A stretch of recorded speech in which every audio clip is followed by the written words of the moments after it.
This wasn't a pretty game by any means, but San Jose State gets their first win of the season at home, taking on a tough Idaho team. Uh, they start off kind of ugly, a fumble, turnover on downs, a couple punts. They go into halftime tied up 14-14. Joshua Wood for Idaho is just a really good quarterback, and the Vandals found success early on, driving down the field over San Jose State. It was a competitive game throughout.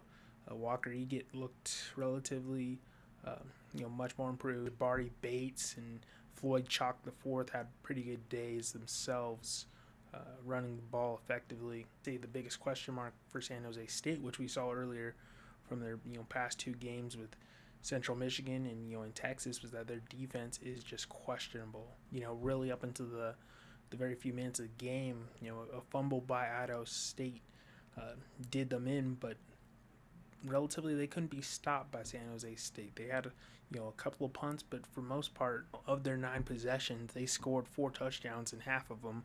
And another one, they missed a field goal going into halftime. They found success getting down the field, chipping away, getting first downs. Not exactly the first win of the season that San Jose was expecting, but a win nonetheless.